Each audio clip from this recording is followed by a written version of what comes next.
झटके पे झटका। सुप्रीम कोर्ट और खासकर सीजीआई चंद्रचूड़ को सबसे पहले तो दिल से सलाम कि देश में चल रही तानाशाही राज के आगे हमारा सुप्रीम कोर्ट नतमस्तक होता हुआ नजर बिल्कुल नहीं आ रहा। एक और ऐतिहासिक फैसला उन्होंने यानी डीवाई चंद्रचूड़ ने सुनाया। अगर इस समय सरकार के आगे, खासकर मोदी जी के आगे कोई चुनौती बनकर खड़े है तो वो है chief justice of India DY Chandrachud. Chandrachud ने दो फैसले में से सुबह सुबह एलजी बनाम दिल्ली सरकार मामले में जो फैसला सुनाया और जिस अंदाज में सुनाया वो मोदी सरकार की गाल पर जोर का तमाचा जैसा ही है। अस्सलाम वालेकुम वरहमतुल्लाहि वबरकातुहू। अज़ीज़ान मिल्लत इस्लामी, आप तमाम उम्मती को अबू फैसल की तरफ से सलाम अर्ज़ है। घर में बड़ी पर्दानशीन इज़्ज़तदार माँ और बहनों को अबू फैसल की तरफ से सलाम अर्ज़ है। बहरहाल अल्लाह से उम्मीद है आप लोग खैरियत से होंगे, अल्लाह की हिफाजत में होंगे। इन मलूनों की मरामत से, इन फ़िरक़ा परस्तों की फ़िरक़ा परस्ती से, इन दरिंदों की दरिंदगी से, इन माबलिंचरों की माबलिंचिंग से, इन बलात्कारियों की बलात्कारी से महफूज होंगे। अल्लाह आप लोगों को अपने हफ्ज़ अमान में रखे, अल्लाह अपनी हिफाजत में रखे, अल्लाह हर आबाद से, हर शर से महफूज रखे। बहरहाल मेरे अज़ीज़ दोस्तों, मेरे भाइयों, मेरी माँ और बहनों, देश के हालात से भी आप लोग वाकिफ़ है और देश के बाहर के हालात से भी आप लोग बजा वाकिफ़ है, क्योंकि ये आपका भाई पल पल की ख़बरें आप तक पहुँचा रहा है। बहरहाल ये देखा आपने 43 सेकंड का रखा, मैं छोटी सी क्लिप, हालांकि वो बहुत बड़ी थी। जिस तरीक़े से सीजीआई सुप्रीम कोर्ट के चीफ जस्टिस चंद्रचूड़ ने जो अभी तक सिर्फ ढोंगी सन्यासी बौने जोकर की खिंचाई कर रहे थे और उसको वार्न कर रहे थे और जितना हो सकता उसके ऊपर गोबर टट्टी सब डाल रहे थे, सब खिला रहे थे। अब सीधे सीधे देश के प्रधानमंत्री फेंकू मंत्री तक भी आ चुके हैं। क्योंकि मैं आप लोगों को बता दूं, इस आरएसएस के गढ़ में, आरएसएस के दौर में जो नज़रअंदाज किया गया, इंसानियत का खात्मा किया गया, इंसानों को ख़त्म किया गया, देशवासियों को ख़त्म किया गया, देश को पीछे ले जाया गया, महंगाई से, बेरोज़गारी से, जीएसटी से, नोटबंदी से, हर वो चीज़ का हिसाब ये ले रहा है। ये तो ठहर के राज्यसभा में बोला था भाई फेंकू मंत्री, एक अकेला काफ़ी हूँ, सब पे भारी हूँ बोल के, लेकिन इन सब पूरे आरएसएस और भाजपा और बीजेपी पे एक अकेला काफ़ी है, सीजीआई चंद्रचूड़ चीफ जस्टिस जो है सुप्रीम कोर्ट के। इनकी औकात भी दिखा दी और इनके खाकी चढ़िए जितने भी चढ़े हुए हैं पूरा फाड़ने का काम कर रहे हैं और खामोशी अख्तियार नहीं कर रहे। हर दिन एक जगह का फैसला किया जा रहा, हर स्टेट का फैसला किया जा रहा, हर तरफ जो इनकी बुरी नज़र और जो बुरे कामा जो करे इन्हों, इसका जो है पूरा जमा कुंडा निकल रहा और ये सारा जवाब दे रहे हैं और इसके ऊपर क़वानीन बना रहे हैं। चीफ जस्टिस सुप्रीम कोर्ट के सुप्रीमो चंद्रचूड़ साहब जो सलाम पेश करता है अबू फैसल और भारत का सारा मुसलमान, बल्कि जो दुनिया के लोग जो नज़र रखते हैं भारत के ऊपर, उन सब की तरफ से सलाम अर्ज़ है, क्योंकि सारी दुनिया में इस हीरो की वाहवाही हो रही है। अब रजब तैयब उर्दगान के बाद ज़मीन पर नज़र आने वाला सारी दुनिया में एक मर्द नज़र आ रहा है, रजब तैयब उर्दगान के बराबर, वो है सीजीआई चंद्रचूड़ साहब चीफ जस्टिस जो है सुप्रीम कोर्ट के। इतना गीला कर दे रहे हैं लोगों की, भाई पहले से गीली रहती है इनकी, ना कभी धोते ना कभी पोंछते, वैसे चट्ट बोल के ठहर के डाल देते और ठट्ट बोल के चढ़ा लेते। अब ये जो है सो जिस तरीके से ये लोगों का काम हो रहा है वो काबिल दीद, काबिल तारीफ, काबिल लश्कर है। पहले तो सन्यासी, ढोंगी, चिंदी चोर, बौने, चूकर, बंदर की नस्ल की औकात दिखाए उसको, और जिस तरीके से उन्हें जो बीमारी का बहाना लेके जो सांसें ले रहा और गंद बराबर मचा रहा, एक सभा भी करा उन्हें, वो वीडियो भी चले गए। इसके बाद वो वीडियो रखूंगा भी, बनाऊंगा भी वीडियो। जो अपने आप की जो तारीफ कर ले रहा उन्हें, उसके राज की जो तारीफ कर ले रहा, उसका जो जुल्म और जो उसकी ज्यादती की तारीफ कर ले रहा, वो वीडियो भी आ चुकी है और सुप्रीम कोर्ट को भी जा चुकी है।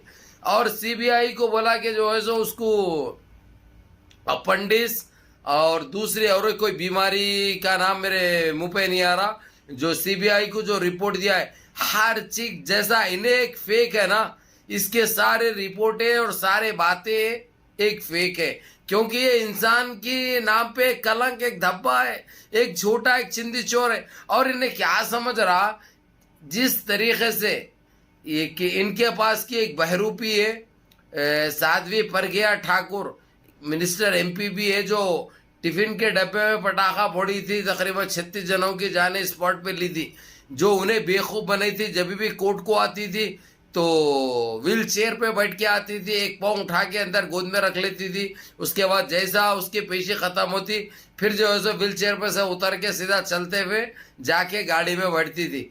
तो वो टाइम पे इनका दबदबा था और जजों को मैनेज करे हुए थे, इसलिए जो है सो कैमरे काम नहीं करे। तो वही दौर को इन्हों दोहराने के चक्कर में, वैसे बेवकूफ बनाने के चक्कर में, जबकि हाल हकीकत इनको खुद पता है, सिर्फ इनके पिछवाड़े लाल हो रहे हैं और कुछ भी नहीं। हर जगह जलील हो रहे, हर जगह रुसवा हो रहे, हर जगह बेइज्जत हो रहे। और सारी दुनिया में एक ही आदमी के चर्चे चल रहे हैं अब, वो है सुप्रीम कोर्ट के supremo chief justice CGI Chandrachud साहब, जो हर कोई उनकी तारीफ और तायीद करते हुए कोई थक नहीं रहे हैं। बहरल के मेरे अजीज दोस्तों, मेरे भाइयों, ये तो होना ही था, क्योंकि जिस तरीके से इस चिंदी चोर, इस वाहियाई हरकतें जो हमारे देश में जो कर रहे थे, खासकर मुसलमानों को एक टारगेट बना दिए थे भाई, मुसलमानों को। और उसके बाद मुसलमानों के बाद इनका बढ़ते गया, हल्लू हल्लू सिखों तक आए। लेकिन फार्मर्स ने जो इनकी औकात दिखाई, जो इनकी कमर तोड़ी, जो इनको घुटनों तले रोन दिया, इनको बेइज्जत किया, इनको सारे खवानीन, काले खवानीन वापस लेने के लिए मजबूर किया। अब दूसरा मरहला जंतर मंतर पे चल रहा है, जो रेसलरों की, जो लेडीज रेसलरों की जो इज्जतें लूटे ये लोग, कपड़े जो फाड़े इनके मिनिस्टर, अब इसके ऊपर काम चल रहा। और उसके ऊपर भी चंद्रचूड़ साहब जो चीफ जस्टिस है, उन्होंने बोल दिया कि आखिर तुम लोग ये दरिंदगी लेके कहाँ से आए, तुम लोग इंसान है या इंसान के नाम पे एक कलंक है, ये कहना था। अरे भाई, एक अगरचे एक देश का, एक सुप्रीम कोर्ट का एक जज ये बोल रहा अगरचे, तो ये लोग डूब के मर जाना चाहिए। और इनकी ज्यादती जो हुई है देश के अंदर, उन सारे चीजों का हिसाब किताब देने के लिए कह रहे हैं, उन सारे चीजों का हिसाब किताब देने के लिए कह रहे हैं। अब बहरहाल मेरे अजीज दोस्तों, मेरे भाइयों, मेरी माँ और बहनों, जिस तरीके से दिल्ली में जो हरकत की है लोग ने, जिस हरकत, वहाँ पे सही तरीके से इनका चड्डा फाड़े हैं।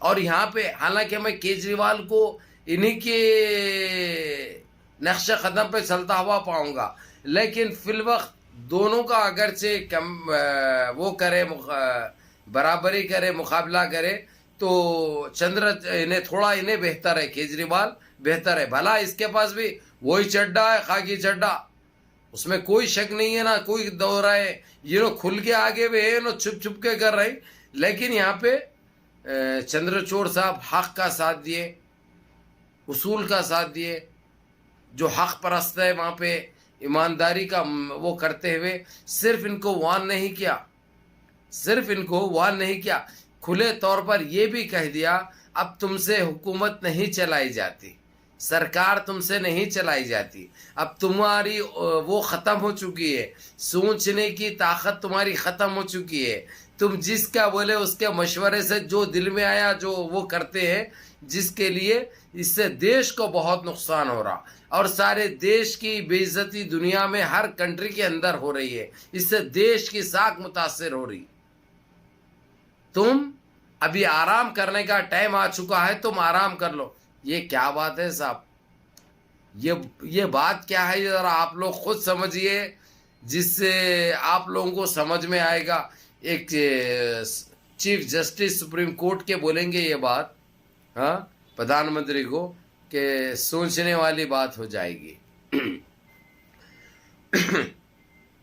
तो मेरे अजीज दोस्तों, मेरे भाइयों, मेरी माँ और बहनों, ये अल्लाह की तरफ से हो रहा। अल्लाह सुब्हाना ताला कब किससे क्या काम ले ले हम नहीं जानते, हम नहीं जानते।